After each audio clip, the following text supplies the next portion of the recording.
What's up, everybody, and welcome to JFK Book Reviews. Alongside me is Joe Borelli. I am Rob Clark, and today we're going to be reviewing the book Bloody Treason by Noel Twyman. We both have a copy. This buddy is thick, boy. I mean, look at that thing. It is. It is. You can smack this one, and it feels good. On Solving History's Greatest Murder Mystery by Noel Twyman. Now, this book clocks in, Joe, at 909 pages long. It is chock full of stuff, 32 chapters, 5 parts, an index, a bibliography, appendices. It even has a picture index because it is chock full of pictures. I believe every frame of the Zapruder film is in color, reprinted in this book. So it is, yeah. That's awesome. Now, this book was published in 1997 by Laurel Publishing, and Noel Twyman was a former U.S. naval officer. He was also in his professional life an engineer, and he had a master's in business administration from Pepperdine University.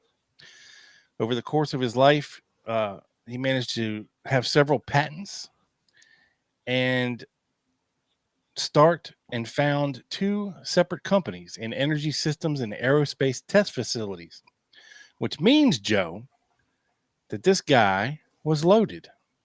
He had a lot of money. Now, he kind of falls into the John Armstrong mold, where something about this case grabbed him by the gonads and said, you must research me. And when you have a lot of resources and money to travel and pay for interviews and put people up and spend time with them, become friends with them, and coerce things out of them, it's a very valuable thing. Now, this book definitely comes from a conspiracy lean. So, Joe, if you will, take us into the meat and potatoes of this bad boy.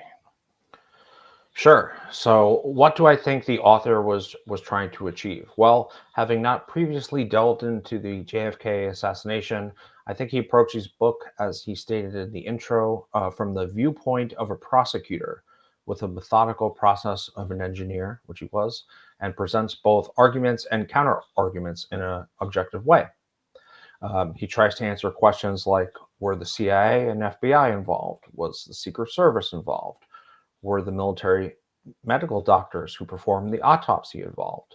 Was LBJ, Lyndon Johnson, involved? Was there a larger conspiracy involving the military-industrial complex or right-wing extremists, even at an international level? Could it happen again? These are questions that the author attempted to take on. He also tried to provide a behavioral and psychological understanding of how this terrible crime could have been conceived and carried out by citizens of the United States of America. And he attempted to answer the basic question of why this crime was committed, and even more disturbing, why the media and power structure allowed it to be covered up. So it's kind of in 5 different parts. The first part, the prelude, develops a hypothesis based on superficial evidence, looking at obvious big picture plus what was widely available to the interested public within about 10 months after the president was murdered. Second part, murder and cover-up, develops key forensic scientific evidence, including the medical evidence and related testimonies. The third part, gangsters, cops, and spies, develops evidence concerning organized crime, the Dallas police, the CIA, and the military intelligence.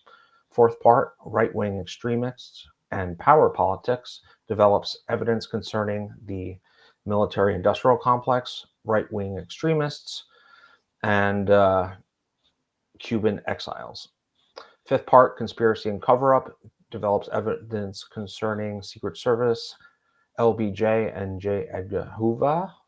And the final chapter kind of sums up his thoughts and presents a theory based on what he learned and discovered over his, I think it was 5-year journey of writing this book.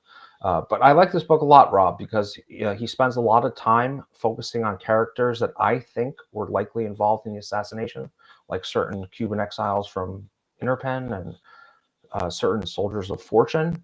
But on the other hand, also spends a good amount of time on characters that I don't think were involved. like, say, for example, Richard Case Nagel, and might have put a little too much weight into what Gerald Patrick Hemming told him. Of course, one of the most gifted bullshit artists surrounding the assassination case.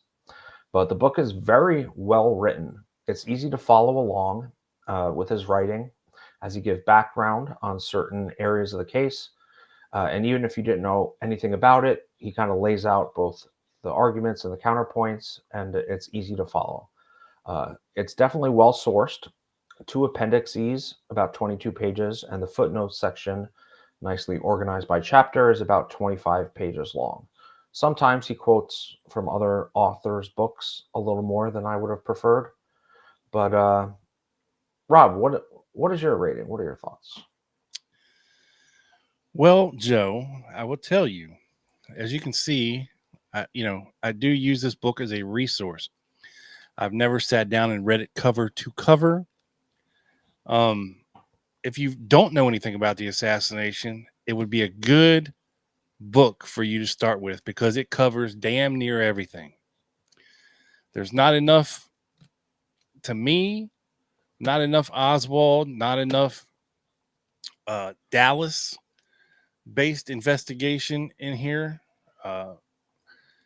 But that's just my own personal preference for some things. This book, some very interesting things did come out of it, like the interview with Ruben Carbajal and his insights on David Morales and what he said over the years. So, I think this book does have value if you are interested in the case. For me, I don't agree so much with his conclusions of things or his speculative ideas. But that being said and put to the side, personally, I think it's a valuable resource. Now you're going to pay dearly for this book, Joe. Yes. Right now it's on Kindle. If you want a new copy, it's $203. The Kindle version is $9.99, which is your best bet. A used crappy copy of this book is $88, and a collectible copy is pushing upwards of $300 at this point. So, with that being said, is it worth the money? It ain't worth that much money. Go with the Kindle version, folks. I'm telling you, unless you're one of these nerds like us who loves to have the physical copies in your hands. Me and Joe got lucky, a couple years ago when this thing wasn't so hot. But, Right. it ebbs and flows. Give it some time. It might go down in price. Who knows? I'm going to give it, based on, what it's got and my personal views on it, a 6 guns up, Joe. 1, 2, 3, 4, 5, 6 guns up, baby. I respect it. And I agree with everything you said for sure. It definitely is a resource. I know we've quoted it a lot of times on our show. Ironically, one of the most interesting interviews that came out of his research journey, that of Roy Hargraves of Interpen, was excluded from this book. It was actually, some parts of that interview were included in the first edition copy of Larry Hancock's Someone Would Have Talked, but was excluded from later versions of that book because it was so explosive. But regardless, I mean, the book is voluminous and it's a resource, and especially for 1997. And even though I might disagree with some of the conclusions, authors' conclusions, like you did, especially when it comes to maybe LBJ or J. Edgar Hoover, it's probably in my top, I'd say, 15 JFK books. I enjoyed a lot, so I am going to go a little higher than you, Rob, and I'm going to go 8 guns up. 8 guns up from Joe, 6 from me. That's Noel Twyman's Bloody Treason. And if you enjoyed that book review, we also do a podcast all about the JFK assassination. And if you would like to check it out, we are 350 some odd episodes in. Head over to our channel and check them out. We do it live every Friday night at 8 p.m., every Wednesday night at 8 p.m. for members. And that's Eastern time if you want to check us out live. Just head over to our channel, click on the live tab, and you will see a plethora of shows. So with that being said, that is Bloody Treason by Noel Twyman. And for Joe Borelli, I am Rob Clark, and we are out. Until next time, thank you. Thank you. Good day, sir.